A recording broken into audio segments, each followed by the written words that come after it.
republic for which it stands. One nation, under God, indivisible, with liberty and justice for all. Guns, self-defense, concealed carry. This is the Patriot Defense Podcast. From the war room in Idaho's high desert, here's your host, Todd Echols. And I am back once again. It is a early Saturday morning, and I am tucked away in the war room somewhere in the high desert of southern Idaho. And I'm snuck in here really early this morning because I'm actually getting ready to go out of town for the next handful of days for the holiday week. And just very shortly, I have got a couple of gentlemen coming by from my men's shooting academy, and they are going to run the qual to see if they can get in the elite group for next year. So I'm kind of looking forward to that. But I just thought I'd jump on here, send you guys out a podcast. I've had several people send me please do a podcast before you leave. So here you go. Why not wait till the last minute? I received those requests about a week ago. I'm leaving early tomorrow morning, and I've got a limited window of time. But I am a early morning person, so I got up at about 3 o'clock this morning, came out here to the old war room, let the dogs in. That's what happens this time of year. Let the dogs in. They got situated in their beds.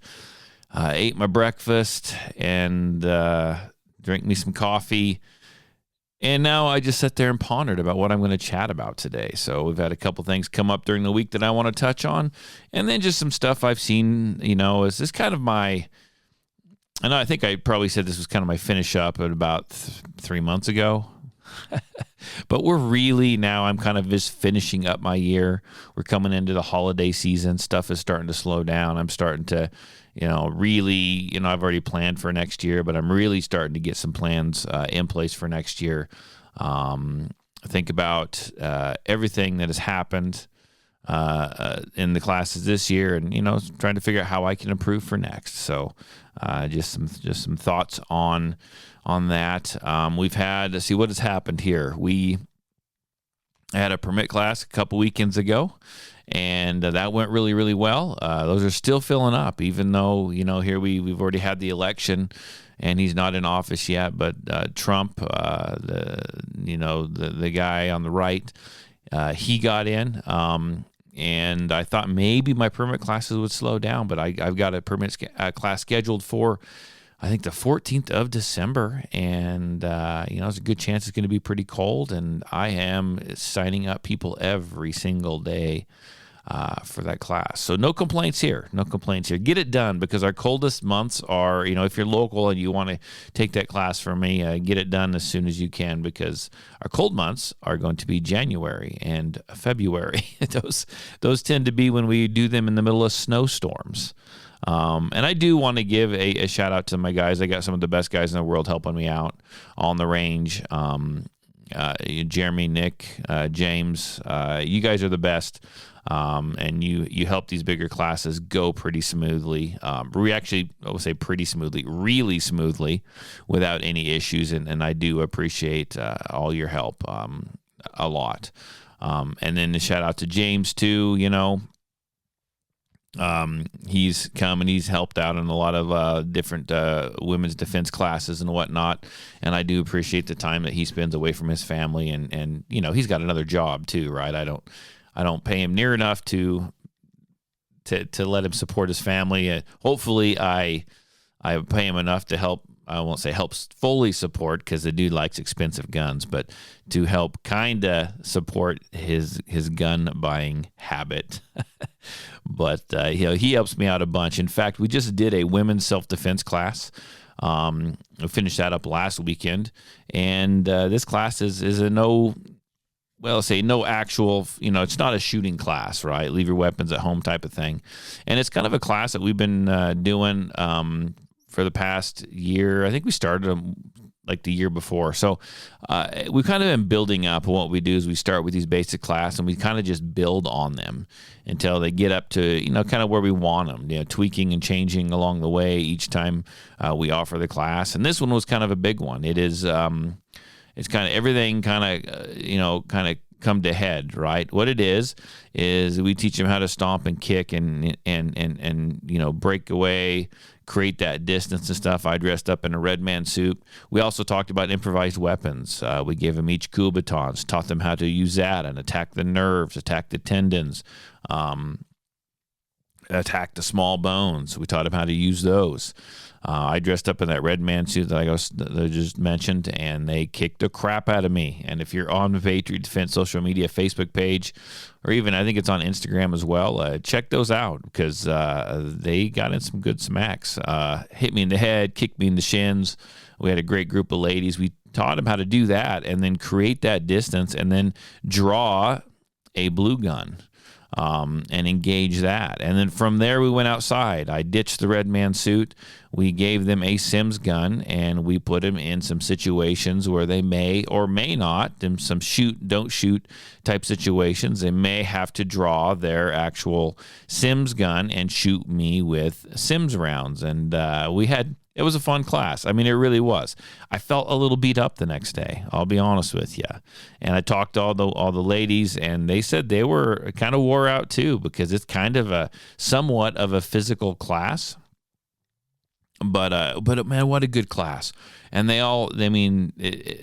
went through the students in the class and we talked to them and said, what did you learn in that class? Like, tell me your takeaway of the class. A lot of them said, we loved the class. We learned a ton, but it also showed us how much we don't know. And that's true. I mean, that's a big thing. And never stop learning, right?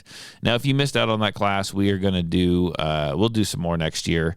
I'm already getting requests for defensive shotgun classes, rifle pistol classes. I mean, a ton of people asking, you going to do those again next year? You're going to do those again next year? And the answer is yes, we are. We're just going to, I want to have a little bit of downtime. As far as, the cold weather, we can't do this. I guess we could do it in the cold weather, but we wouldn't get that many people to show up. But we want to kind of get through holiday season. We want to get through the end of the year. We just literally have just a month left. It does not seem like it, but we just have a month left. And I need to sit back. I need to kind of regroup and focus on next year. And then, little do you guys know is I'm probably already scheduling these things ahead of time. I just will not announce them till next year. But I'm already scheduling weekends. I'm already scheduling classes for next year, filling up my calendar right now as we speak. It's just kind of a process. So we'll go through. I'll get that done. And so if you're interested in any of those in your local, keep an eye out. Give me a month or so, and we'll start talking about classes for next year. And let everyone focus on the holidays, the Thanksgiving and Christmas and everything else that's coming up right now. Real quick, I'll touch on an incident, but something that happened in the women's defense class. It was kind of funny. So we use these, they're called UTM rounds. They're simunition rounds. Sims is like a brand, right? But they are simunitions rounds, and they're fired out of a gun that essentially the lower is a G19. The upper is kind of a G19 that's been retrofitted to shoot these Sims rounds, which is a 9mm type casing, but it's necked down to a 22. And what comes out of there is a little plastic bullet type thing that has a red wax lipstick type substance in it. That marks you when you get hit with it, and they come out fast. I'd have to look and see how fast. In fact, maybe I'll try to Google that right now. See how fast the UTM rounds. Let me look here. Travel. How fast the UTM rounds travel. It's looking it up. Does it say it does? It says it travels. UTM marking rounds travel at about 400 feet per second. So that's pretty fast. Something that little, that's pretty fast. And they've been known to go through thick hoodies and actually break skin if they touch your skin. So I always layer up. I've got a full mask, enclosed mask. I've got a neck cover that I wear. I put on 2 or 3 different hoodies, and you always want to wear good jeans. And recommended is gloves. You don't want this round hitting bare skin. And I know that. I've used these rounds before. Well, we were kind of in a hurry. We were headed outside to do this. And I suited all up, and I was like, oh, I don't have gloves today. Because I think last time I did this, I used some kind of like, James had some gloves, some like ballistic gloves or something like that, and I used a pair of those. I mean, I have gloves, but his were better. And I was like, I don't have gloves today. Dang it. It's okay. I'll be fine. I got all these long hoodies on. I will just pull my hands up in the sleeves of the hoodies, and I'll be just fine. Well, on the way out, I suit up because I'm the bad guy. I suit up with possible weapons. A blue gun, not shooting at them, just a blue training gun. Fake rubber knives, that kind of thing. And am I going to use them? I may not in this situation. It's just kind of whatever I feel like I want to do at the time. I want to have options, right?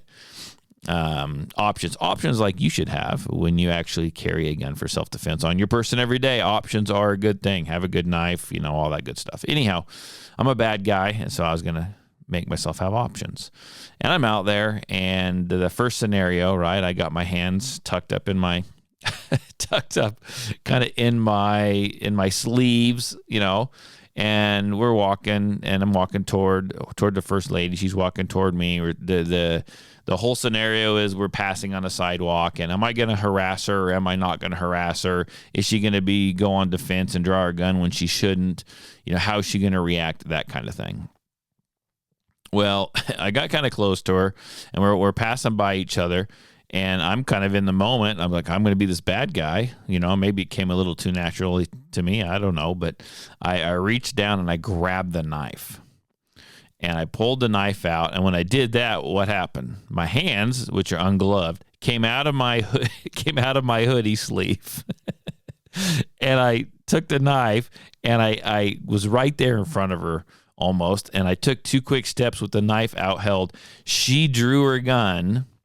She raised it up, and when she did, I want to tell you, it was probably 3 feet off of my hand when she pulled that trigger, and which is kind of cool because, she actually hit my hand with that, and we'll talk about that in a minute. But why did she shoot my hand with the Sims round, right? Why didn't she shoot center mass? Because she saw the knife. She saw the threat. That's what was keeping her alive. It's super interesting. But that's why we train to shoot center mass as well, right? So you get those good hits. She actually shot me in the hand, and the hand did not have a glove on. And as soon as I raised that knife up, and this happened really fast, and she drew and drove that fire, I was like, uh-oh, this is bad. And she pressed off around, and I saw, I swear, I saw that little 22 caliber piece of plastic. I saw it hit my hand. It hit the back of my pointer finger knuckle, the big knuckle, right? It hit that, and I just saw blood just go poof, just spray everywhere. Now, it's not this big gaping wound. Like, I'm fine. But at the time, it hurt. You take your knuckle, your hands are cold, and then smack yourself in it enough to break the skin, right? It hurt. But I remember it was like slow motion. Out goes the knife. Out goes my hand with the knife. Out goes her gun. And before I'm thinking this was a bad idea, all of a sudden, whack. And I saw it hit my hand, and I kind of saw the little spray of blood. And I'm like, oh, I've been hit. That hurt type of situation. Now, this is not a real bullet, obviously. It's just a UTM round. And I just went in and got some gloves. And I was good to go the rest of the day. But, man, that smarts. If you're ever playing around with that stuff, cover your hands. Because if you got a piece of your body that is not covered and is bare skin, that UTM round, that Sims round will find that point on your body. and that's where you're going to get shot. It's kind of insane. But anyhow, that was a super fun class, learning experience for me. Safety gear, and I knew that, but I didn't follow it. But by all means, that was a fantastic class. Those ladies learned a lot, and I think they'll all be back next year for a lot more. Now, this week we wound up finishing up all the women's academies, the shooting academies that runs for 10 months. The men's finished up last week. And such a good day, a good week. It's kind of fun watching those women who have signed up for this. They start at the and I know I talk about this every year, but it's just fun. Some of them start off not knowing anything or not knowing much, being very nervous, being very unsure. About how their gun works, kind of maybe scared a little bit, to the confidence that grows over that 10 months. And even with the men too. I mean, I see this in the men's group a lot as well. But the women, I see it more because I've got women that have barely fired any guns, if any at all. Some of them joined and they bought a new gun, and this is the first place that they've fired that gun. And just the confidence level that grows, that is created, that grows over that 10 months of knowing how to use the gun, make it shoot, hitting the target, actually getting good, accurate hits on the target, to knowing how to load the magazine, to knowing everything. And then we finished up the year.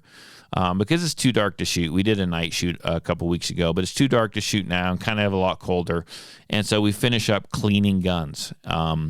Just the fact that when I say, okay, we're going to clean guns, they all show up with their cleaning equipment, right? And they sit down and they just take their guns apart. I mean, I had to help a couple of them, right? But they just confidently take their gun apart, clean it, and put it back together. And like no problems whatsoever. I mean, they're so comfortable around their gun. They're confident in their shooting ability. A lot of them have messaged me, and a lot of them have signed up for and are going to come back next year. And that's amazing. I just love that. That's the best part of my job. Seeing someone who is so new gain that confidence, become somewhat proficient, know how their gun functions, and say, look at me and say, hey, look, now when I go out and shoot, before I started this class, I would go out and shoot. And I would just let my husband load the gun and my sons load the gun and hand it to me and say, okay, Mom, shoot. She goes, not that she's not going to go out with her family and shoot, but she's like, I don't need them now. Now I can stand there. I can load my own gun. I can fire my own gun. If it jams up or malfunctions, I can clear that malfunction. I am confident enough to go out there and do this on my own with the ladies. I know there's some of them that call up their friends and say, hey, let's leave the guys at home. Why don't we go shoot? And they're confident to go and do that by themselves. And they're good at it and they enjoy it and it's fun. And honestly, that is what that's what that class is set up for. Right? That's at the very, very, very least. That's why I run that class. That's why I run those academies. And I absolutely just enjoy seeing the growth over the span of the summer. And here we go. I'm busy, so it grows every year. And I add a new class, which is a new night. And most of these classes are all in the evenings, and that's because people work. People have lives, right? And so, I mean, I'm not complaining, but my evenings get busy, and that's fine. But then I'm like, it's done. And I'm like, whew, I'm glad this is over. I get like 2 months. I get a break. You give me like a week or two, and then I'm going to be like, I miss doing stuff in the evening. Like, where are all the people coming over to shoot? Like, I kind of miss that. So it's kind of becomes a part of my life and what I do, and it's what I get used to. So anyhow, I'll be jonesing for that all again in a couple weeks. A bunch of groups over here shooting in the evening, but it'll start again in February, and that'll be here quicker than what we can even imagine, since this year seems like this year has gone by in a total of a month. It's gone by pretty quick. What else do I want to talk about here? So I am still looking, and I want to purchase an HK CC9. That's that small gun. They said, I don't know. They say it was to compete with the SIG P365. I don't know that it's going to do that, but it's HK, and it's kind of a smaller gun, and I'm in. I'm game. I am in to buy that gun. I am a smidge disappointed, though. They're not going to have their signature paddle magazine release. They've just gone with the button, so that kind of bums me out just a little bit. But I am looking for this gun, though. I cannot find it anywhere. I will purchase one. It is the first release, second release. Maybe they're on the third release now, but they are getting bought up, and they're selling for I think right around $600 for one of those, which it's an HK. I mean, that's not bad. I will say $600 is about what I spent on my first VP9 probably 10 years ago, or whenever it came out. It's got to be maybe 8 or 9 years ago. That's what I spent on that HK. So gun prices have definitely gone up, but it's HK. I don't expect a cheap firearm. Now I'm looking forward to this. I think it's going to run pretty flawlessly. I hope. They said that this firearm had gone through like 7 or 8 years of testing before they actually released it. No, I'll give this to HK. They usually, when's the last time you heard of an HK pistol having a bunch of issues or a bunch of problems? They usually over-test these guns, and they don't, knock on wood, they don't have any issues, or they find those issues before they release them to the general public. I know we've been hearing rumors of this little gun for years now, and finally it has appeared, and I will find it. They're selling for about $600 at dealers, and then right now, because they're hard to find, people are purchasing them when they see them, and they are putting them up for sale on the secondary market, and they're asking about $900. Now, I will not be spending $900 on one of these as much as I want one right now. I will wait, and I will find one for right around that $600 range. I'm not gonna go crazy. I'm not gonna go too far with it and too crazy with it and spend almost $1,000 on that. I want a lot more gun for $1,000. What do we got here? I want to talk about. I'm going to look it up here real quick. There was a new gun released, and it is by Kimber. Kimber, we know Kimber. We know Kimber 1911s, and they actually make some semi-autos, which I will say, semi-auto, a striker-fired semi-auto. There was one called the Kimber, I think it's called the Mako or something. And I will say there's a woman that has one of those in my classes, and that thing has ran flawlessly for her. I was actually pretty impressed. But Kimber is known for making what? 1911s. I'm looking here for a minute. They have just released a gun that they called 2K11. And what it is it is a 2011. It is a Kimber. It's a 1911 that is essentially a 2011 because it is a double stack 9mm. I'm going to tell you the gun looks pretty cool, and I really like they actually make it in a 45 and a 9mm, and I really like the name of this. So I don't know the ins and the outs. If Magnum was here, he could tell you, but the term or the phrase, the coined name 2011, I forget who actually coined that. I don't know if that's like a staccato thing or what. But now some places call themselves 2011s. Some of them, they call it 2411. I don't know. But I really do like the Kimber's name of 2K11. 2K11. It's a 2K11. Like, I like that. That I will say that's cool. But they are releasing this gun, and I'm looking here. Now, this gun's going to be right around anywhere from, I'm looking on this website, Extreme Guns and Ammo, and they are selling them for anywhere from right around $2,000 to $3,000. And it's this double stack 1911 to 2K11, 2011 firearm. Now, I'd be really, really, really interested to see how well this gun functions. I do not have high hopes for this gun. Kimber, I've shot quite a few Kimbers in my lifetime, just from friends have them, people have them, and I will say the very first Kimber I shot was Oh my gosh, it was a long, long time ago, and I think it was one of the early Kimbers. And I know when the earlier models they were made, I don't know the history. They were made in a certain factory, and they were actually pretty good. And I think that has to do. I could be wrong, but I think that has to do with like hand fitting and all this stuff. And it ran well and it ran good. And then they hit a point, and I was told, I think they moved factories. They I don't know if it's like a mass production thing or what, but they just all went to heck. You got problems. They jam up. The typical 1911 stuff that they can't get away from.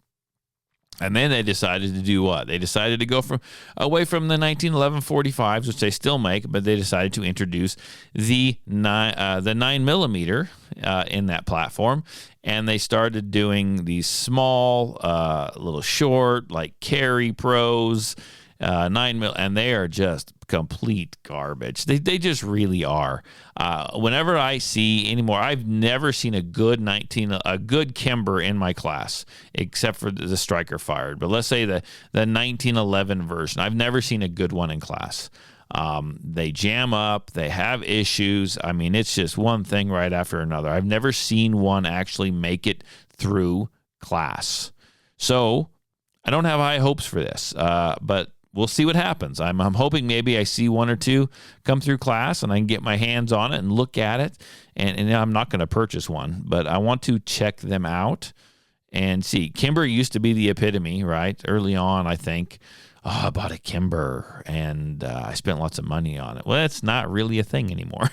Like they aren't I don't think they're as well respected as they once were. So even though they look cool, I just don't have high hopes for this. So we'll see what happens. I don't know.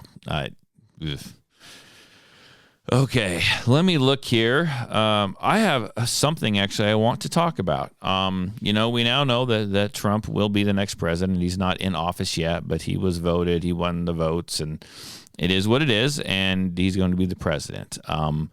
I sit back and did I vote for Trump? I'll be honest with you, I didn't vote for Trump. I didn't vote for Kamala either. Or Kamala Kami, I don't know what her name is, but I didn't vote for her either. Okay, that's just me. I'll lay that out there. You guys know who I am. You know what I feel. I vote for the person I think best suits me and what I want. And as we watch this, I watch Trump picking his cabinet members and doing all this stuff, right? And he's making some interesting choices, and I don't want to get super political about it, but what do I focus on? I focus on things like the 2A. So I've got to focus on this. So he is looking for an attorney general, and, I just want to point things out when I see things that we have to be very careful here. But he has supposedly, and they say that she will get it, that she's going to be an easy one to get it, but she has earmarked Pam Bondi. She's for Attorney General. Now, she's currently, I believe, the Attorney General in the state of Florida. And I think we need to be really careful with her. We need to sit back. We need to look at her past. Just because Trump picked her doesn't mean she's perfect. Doesn't mean that she's for the Second Amendment.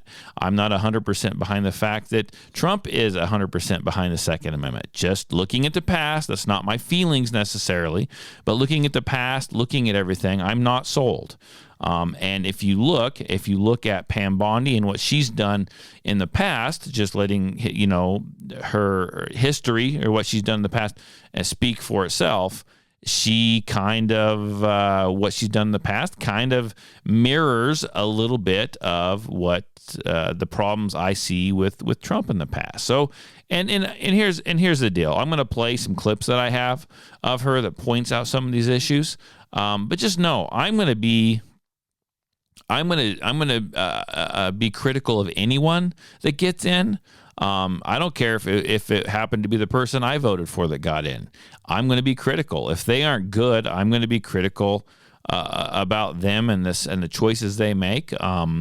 Because let's just lay it all out the way it is, right? You can say a lot when you want to be elected, and you have what did my buddy, what did the old Cajun cowboy say about it? He calls it political talk, election talk, right? You say what you want to get voted, and then what do you really do? Well, let's talk about this Pam Bondi and then the fact that First of all, when she speaks about AR-15s, what does she call them? Right? She calls them assault weapons. Well, I'll tell you what. I'll play this clip, and then we'll just kind of get into it, and I'll touch on some things. In fact, I got a couple clips, but let's go ahead and see. Hopefully, I recorded this at the right level. Let's start with this one. It raises the age of purchasing an assault rifle to 21, and it's banning bump stocks. Okay, now that's a comprehensive approach. I got it, and that's what you're about to do that. So there you go. She refers to AR-15s as assault weapons. First of all, come on, man. I know a lot of people do that, right? But come on, don't you know? If you're gonna support the Second Amendment, you know better than to call them assault weapons, because you know what they really are. You know what that is. It's not an assault weapon. It's not an assault rifle. You would never, hopefully, use that term. Like, that's absolutely ridiculous. That should be a red flag for anyone. Okay. And then, so what is she talking about in that clip? She wants to, in Florida, when she was in Florida, that's her, something they enacted for, she upheld the age restrictions, from, typically when you buy a handgun, let's say, you got to be 21 years old. Well, when you buy long guns federally, you can be 18 years old, right? That state, she upheld the restrictions in that state that you have to be 21 years old to be able to purchase a long gun. So that's a shotgun or a rifle, or as she refers to them, assault weapons. That tells you the mindset that she's in. And that is, what is that? That is just impeding on our Second Amendment. She also refers to the fact that she kind of upholds the bump stock ban, right? Come on, man. Trump did that as well. That he didn't do anything good for the Second Amendment. People say, well, he put all these people in place that are going to uphold the Second Amendment. Are going to, be really careful, because you know what? He also wants to put this person in place.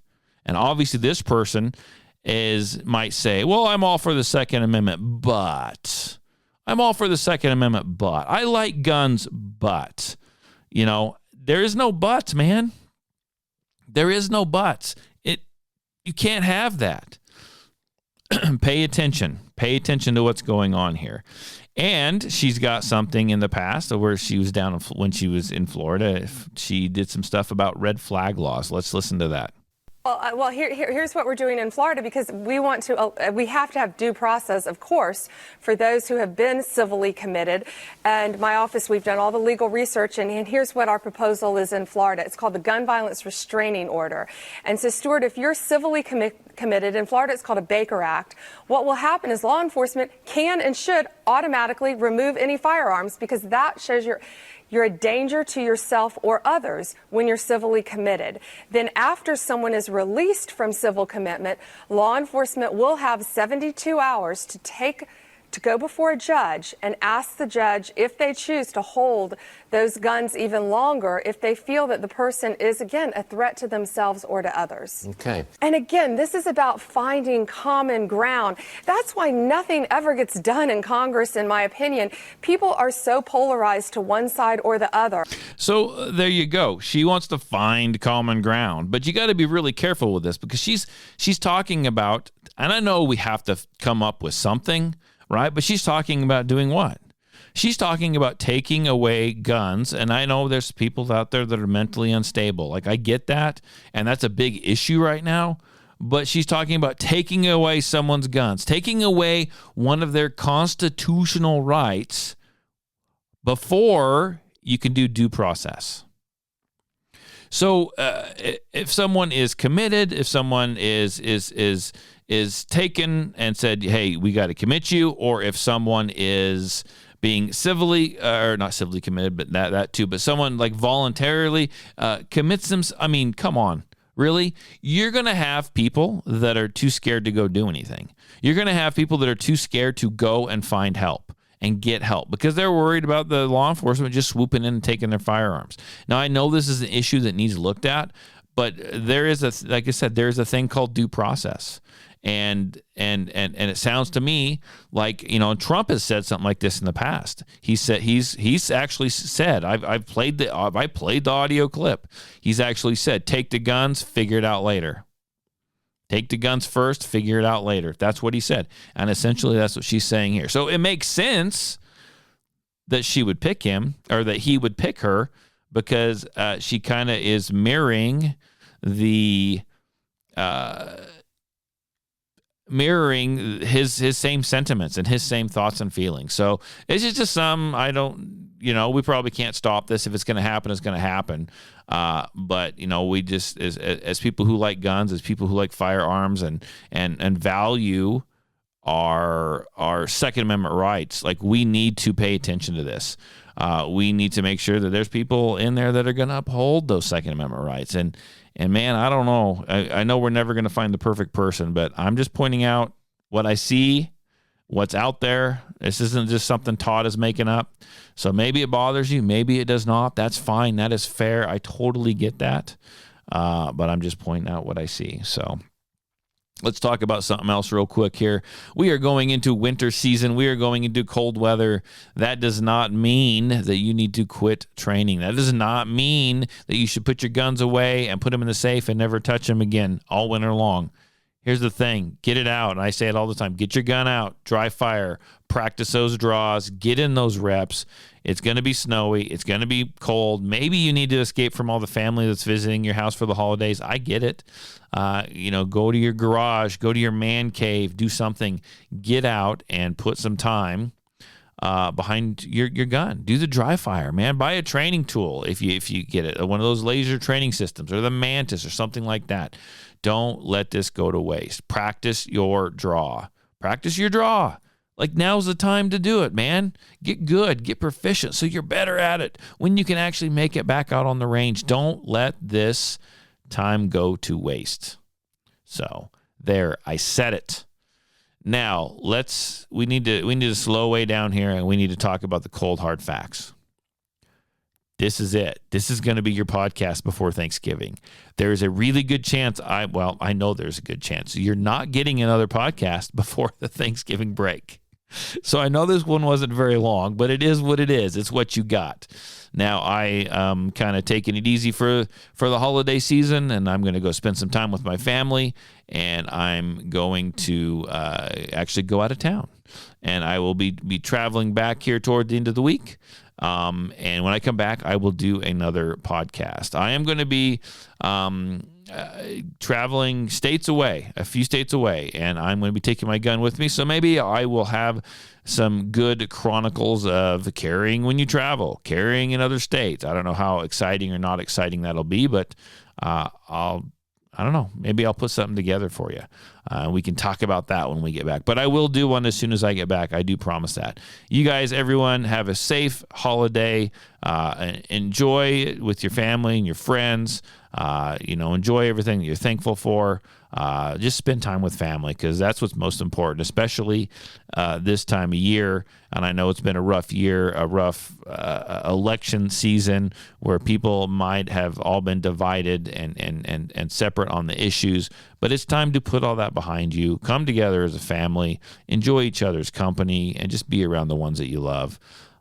Share this on the podcast, or share this on your social media. I would appreciate that. I'm so thankful for you guys. I'm so thankful for Patriot Defense and all the support I've received. Again, it's not a multi-million-dollar business, maybe someday, but it's just enough to pay the bills and keep a roof over my family's head. And I do appreciate that, and I appreciate all the support, and I appreciate those that listen to the podcast. So take care, have a great week, and I'll see you next weekend. Bye.